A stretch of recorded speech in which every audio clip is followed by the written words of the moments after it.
Hello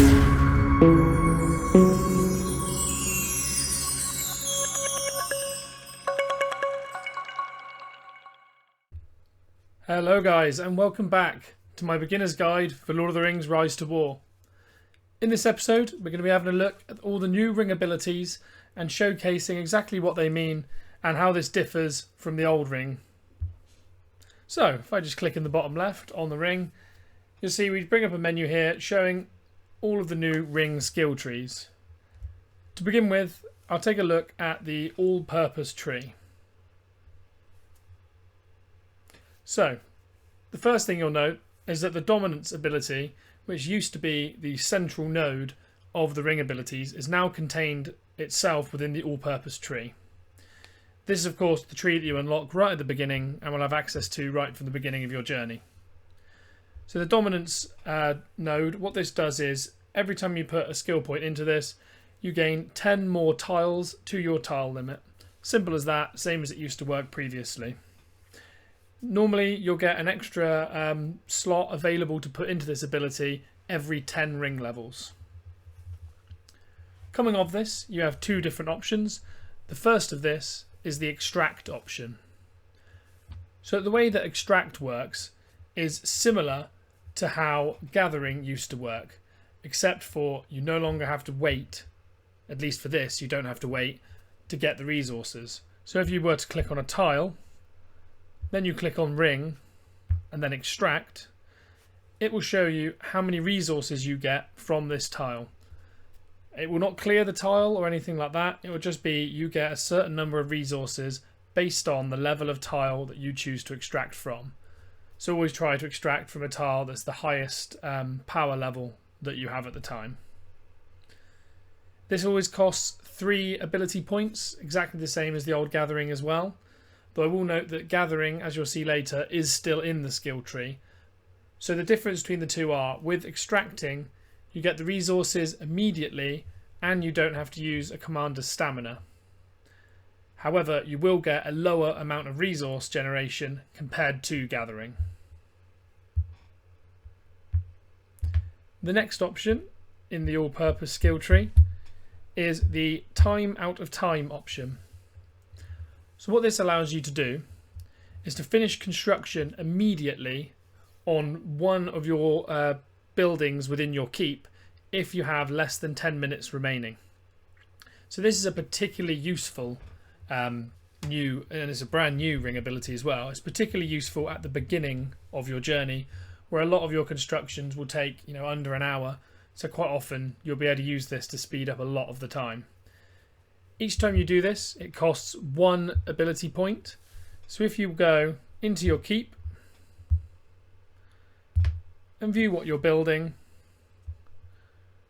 when you find something that you're building at the time, so for example here, you'll see down in the bottom right next to the speed up option, there is an option to spend 1 ability point to use time out of time in order to speed up that build, which of course I'm not going to do here as it only had a few seconds remaining.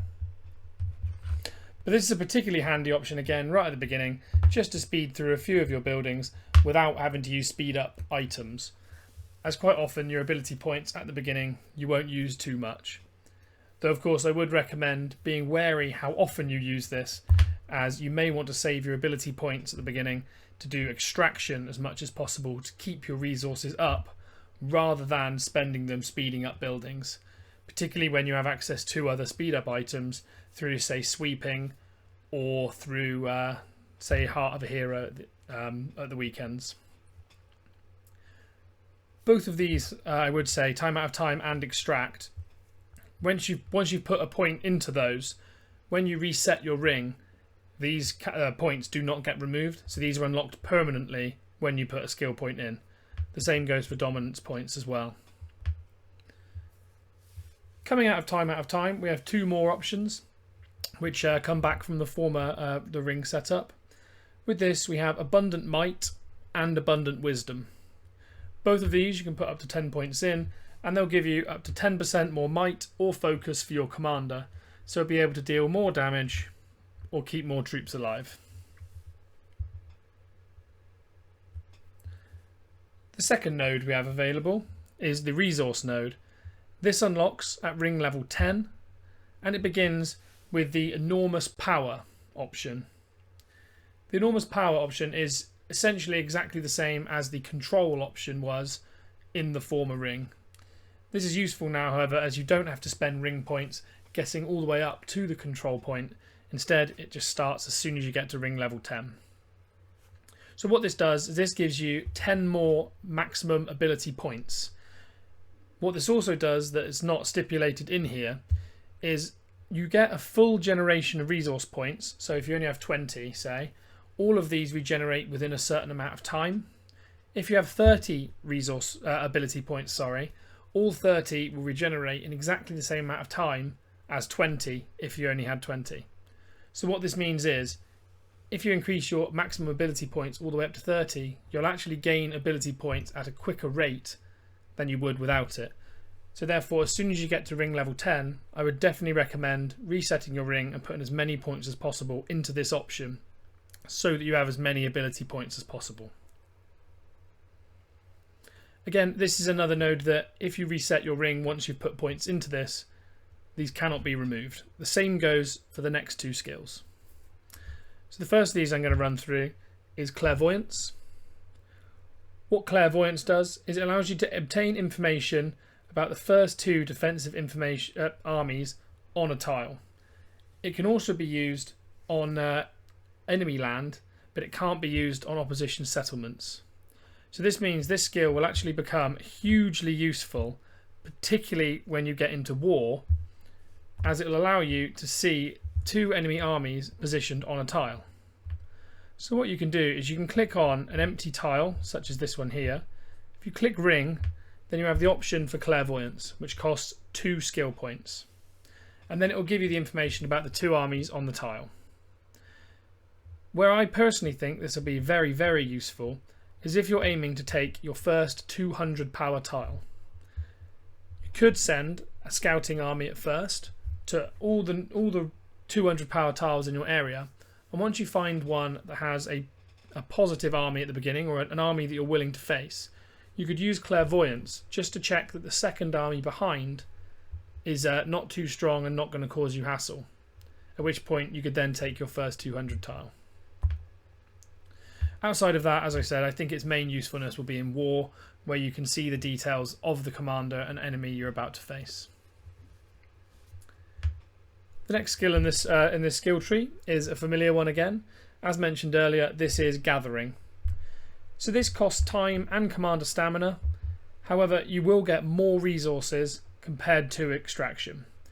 This costs exactly the same number of ability points, 3, to gain the resources, though is usually the better option if you can afford to spare the time.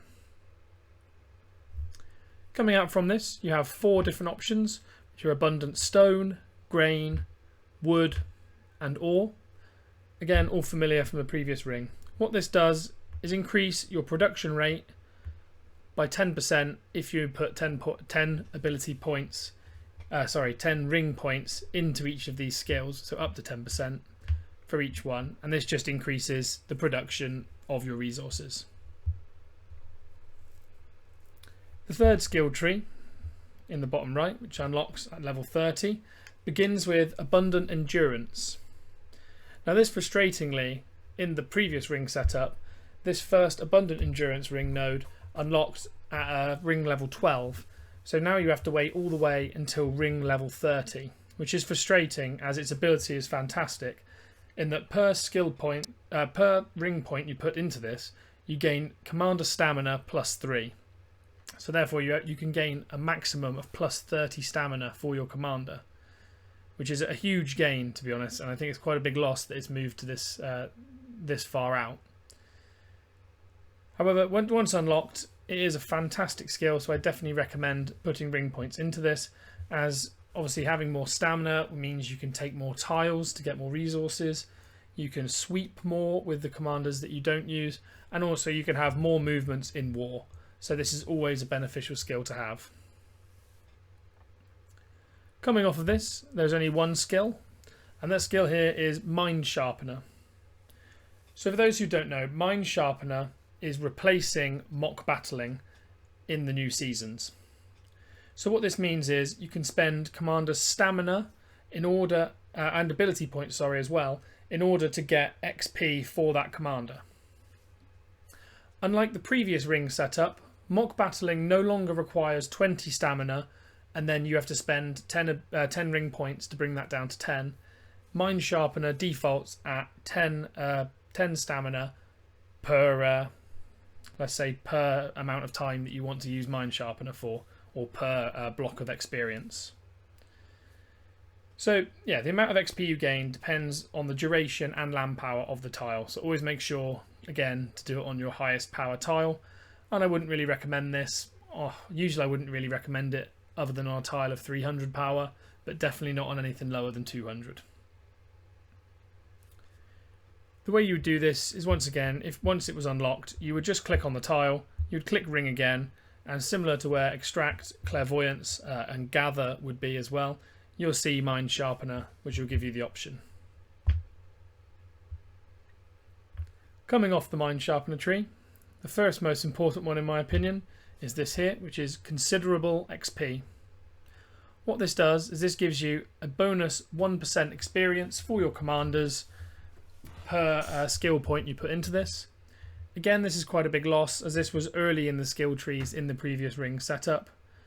But once unlocked, again, definitely recommend putting points into this, as the quicker you can grow your commanders, the more effective you'll be in pretty much every aspect of the game. The second node coming off Mind Sharpener is Quick-Witted.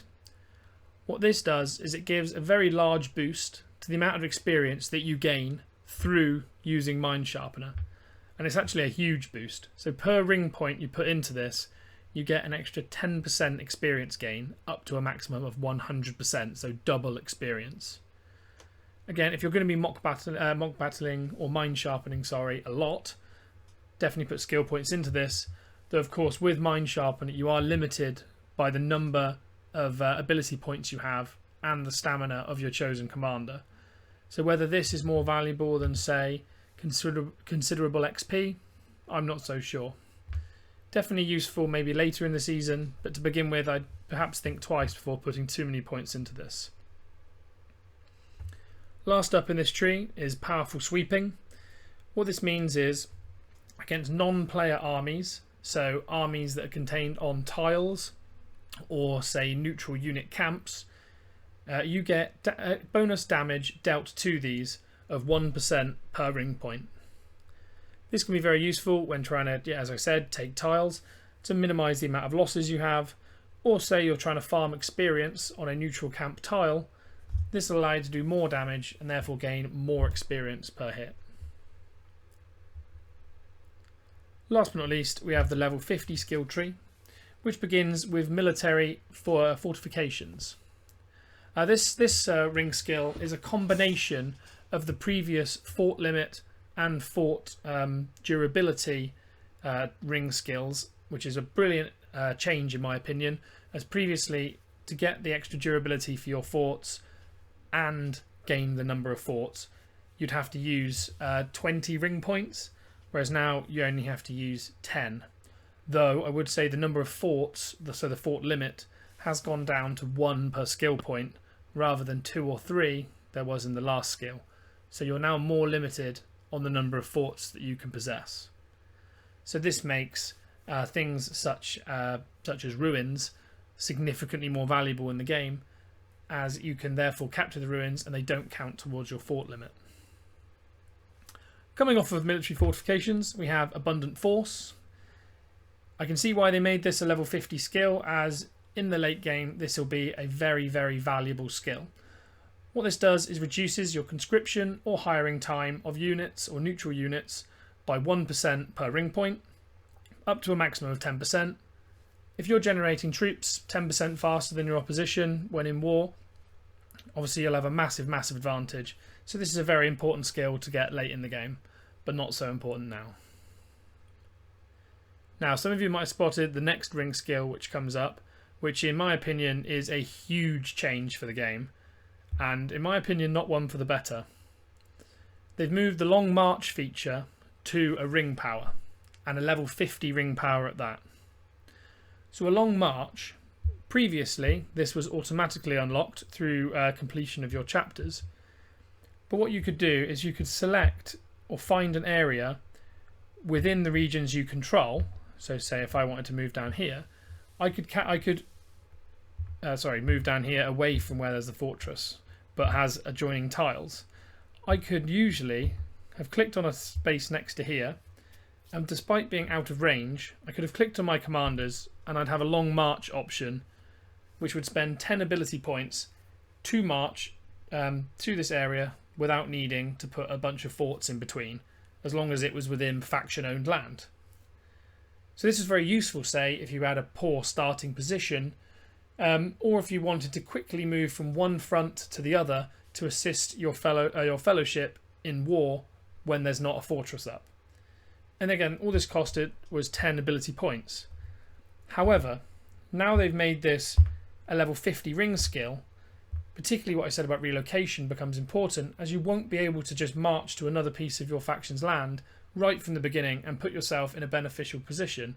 You'll have to wait all the way until you're a level 50 ring power. So this makes putting up a ton of forts and moving your commanders out of your starting area right from the beginning very, very important. Again, this will work the same way though once unlocked.